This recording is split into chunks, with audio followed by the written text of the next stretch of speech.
Once upon a time, in a bustling city of pious Muslims, there lived a young man named Hamza, who longed for a more peaceful and spiritually fulfilling life. His heart was adorned with faith, but like all humans, he faced the trials of life, navigating through the intricate tapestry of sin and virtue. One day he met wise elder religious scholar named Shaikh Abbas, who was famous for his knowledge, piety, kindness, steadfastness, and devotion to his prayers. Hamza humbly asked Shaikh Abbas what are the actions that lead to the dangerous path to hell and which pave the way to spiritual death. Shaikh Abbas listened carefully to the young man and said to him, "Sometimes our actions lead us down the dangerous path of hellfire. But little do we realize that our choices are paving the way for our own spiritual death. True believers should try to avoid such sins in order to obtain Allah's forgiveness. If you want to achieve the forgiveness of Allah, save yourselves from these sins. The number one sin, that is shirk. Allah will not forgive is shirk, which is associating partners with Him in worship. This is a severe form of disbelief and goes against the fundamental principle of Tawheed, or the oneness of Allah. Allah has made it clear in His religion, that He will not forgive this sin, no matter what other good deeds a person may have done. Therefore, it is crucial for Muslims to avoid shirk, and seek forgiveness for any other sins they may commit, as Allah is merciful and forgiving in all other matters. However, when it comes to shirk, Allah's decree is final and unchangeable. Allah says in Surah Al-Nisa that, "Indeed, Allah does not forgive association with Him, but He forgives what is less than that for whom He wills. And he who associates others with Allah has certainly gone far astray."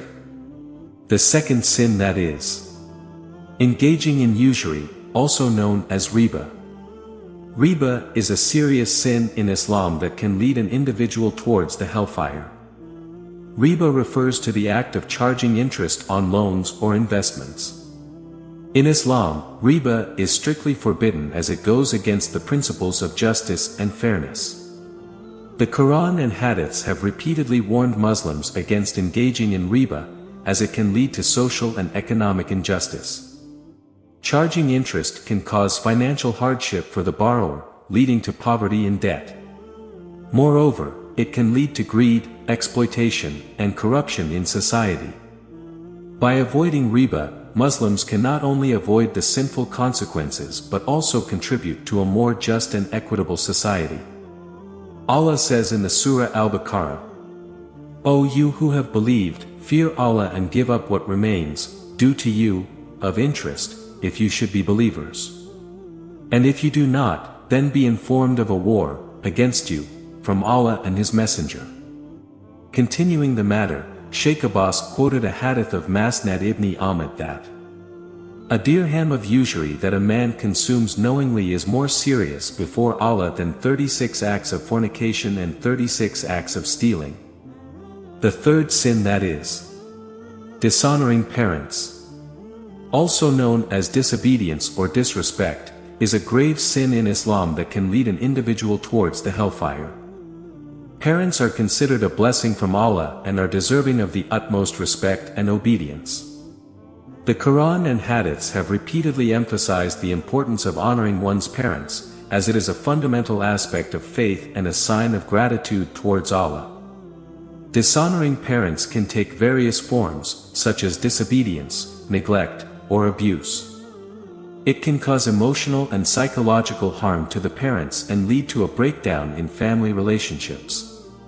Allah has says in Surah Al-Isra, verse 23, "Your Lord has decreed that you worship none but Him, and do good to parents. If any one of them or both of them reach old age, do not say to them, of a word or expression of anger or contempt, and do not scold them, and address them with respectful words." Shaikh Abbas reminded him of the Prophet's words mentioned in Tirmidhi, "Shall I not inform you of the greatest of the great sins?" He said associating partners with Allah and disobeying parents. The fourth sin, that is pride and arrogance. This is a deed that Allah does not like. This sin involves belittling others and having a haughty and superior attitude towards them. The pride is not merely about having nice clothing, a fancy car, or a luxurious home. Rather, it is about having a heart filled with arrogance and rejecting the truth. True believers should avoid this sin. They should avoid belittling or demeaning others, as this goes against the principles of brotherhood and unity that are emphasized in Islam. Allah says in Surah Luqman, verse 18, "And do not turn up your nose in front of people and do not walk arrogantly on the ground. Indeed, Allah does not like a person who is arrogant and boastful." Shaikh Abbas recalled the wisdom of the Prophet mentioned in Sahih Muslim. "He who has in his heart the arrogance of an ant will not enter paradise." The fifth sin, that is false testimony, also known as lying or slander, is a serious sin in Islam that can lead an individual towards the hellfire. Testimony, or shahada, is a fundamental principle of Islamic law and justice. It is based on truthfulness, honesty, and integrity. False testimony, on the other hand, can lead to injustice, harm, and oppression. It can cause harm to innocent individuals and lead to false accusations and convictions.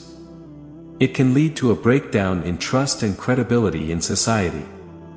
The Allah warns in Surah Al-Baqarah against giving false testimony. "And do not mix truth with falsehood or hide the truth knowingly." Shaikh Abbas shared the Prophet's words mentioned in Bukhari and Muslim. "Shall I inform you of the gravest of the major sins? Associating partners with Allah, mistreatment of parents, and the false statement and the false testimony."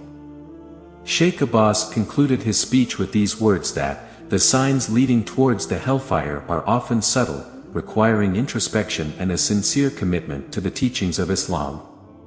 May Allah guide us away from such pitfalls, and grant us the wisdom to recognize and rectify our actions before it's too late.